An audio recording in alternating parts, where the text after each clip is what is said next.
ഞങ്ങൾ ഒരു 8:30 മണിയായ സമയത്ത് സൂര്യമല എത്തി. അവിടുന്ന് ഒരു 4 ഡോക്ടർമാരെയും കൂട്ടി നേരെ അട്ടമല ക്യാമ്പ് സെറ്റിലെത്തി. അട്ടമല ഉണ്ടായ സംഭവം എന്ന് വെച്ചാൽ അവിടെ നിന്നുള്ള ആണുങ്ങളെല്ലാവരും ഇന്നലെ NDRF വന്നത് കാരണം കാട്ടിലോട്ട് ഒളിച്ചോടിയിരുന്നു. അപ്പോൾ അവരെ ഞങ്ങൾ തപ്പിപ്പോയാൽ ഇവിടെ നമ്മുടെ കാട്ടിൽ താമസിക്കുന്ന ഇവരുടെ പേരെന്തായിരുന്നു, കൃഷ്ണന്റെ ഭാര്യ ശാന്ത ചെറിയ പരിക്കായിട്ട് അവിടെ നിൽക്കുന്നുണ്ട്. ഭാര്യ ശാന്തയും കുട്ടിയും.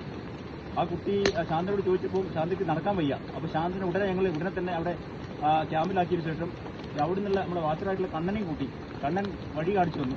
ഞങ്ങൾ വന്നത് ഏത് ഭാഗത്തോട്ട് ഞങ്ങൾ ഇറങ്ങിയത്, ഏറാട്ടുകൊണ്ട് അട്ടമല ക്യാമ്പ് സെറ്റ് വഴി ഇറങ്ങി നോക്കുമ്പോൾ ഇവിടെ പല സ്ഥലത്തും ലാൻഡ് സ്ലൈഡ് ചെറുതായിട്ട് കല്ലും പാറയും കിടിഞ്ഞിട്ട് ഒരു സ്ഥലത്ത് വലുതായിട്ട് തന്നെ ഇരുന്നിട്ടുണ്ട്. അതുവഴി കയറിട്ട് തൂങ്ങി ഇറങ്ങി. അവർ കയറിട്ടാത്തതുകൊണ്ട് ഞങ്ങൾ മുകളിൽ ഒരു ഷെഡ് പൊളിച്ച് കയറെടുത്തു. അത് തൂങ്ങി ഇറങ്ങി ഞങ്ങൾ ഇവിടെ എത്തി. ഏകദേശം എത്ര മണിക്കൂർ നമ്മൾ ട്രിപ്പ് ചെയ്തു? 1 മണിക്കൂറിൽ കൂടുതൽ. അതിസാധ്യമായിട്ട് തന്നെ ഞങ്ങളുടെ ടീമിലുണ്ടായിരുന്നത് ജയേന്ദ്രൻ, അതേപോലെ അനിൽ, അനൂപ്, നമ്മളെ സഹായിച്ച കണ്ണന് നാളെ തന്നെ നമ്മൾ ഫോറസ്റ്റ് എന്തെങ്കിലും ജോലി കൊടുക്കണം എന്നുള്ളൊരു ഉറപ്പിന്റെ മുകളിലാണ് കൂട്ടിയിരിക്കുന്നത്. കാരണം അത്ര മാത്രം കണ്ണൻ എഫേർട്ട് എടുത്തിട്ടുണ്ട്. വേറെ ജോലിയില്ല. അതിനുശേഷം നമ്മൾ 10 മണിക്ക് എത്തി ഇവിടെ. കറക്റ്റ് 2 കാലായപ്പോൾ അല്ലേ, 2 കാലായപ്പോൾ ഇവിടെ എത്തി. ഇവിടെ എത്തിയ സമയത്ത് അതിദയനീയമായിരുന്നു. ഒരു അടുപ്പുണ്ട്. അടുപ്പിൽ പോയി ഭക്ഷണം കഴിക്കാനില്ല.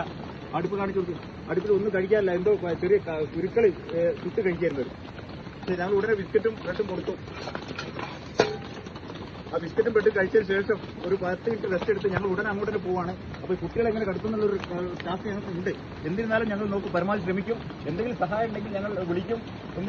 നിങ്ങൾ എത്തും എന്നുള്ള പ്രതീക്ഷ കൂടി ഞങ്ങൾ പോവാണ്. ഓക്കെ.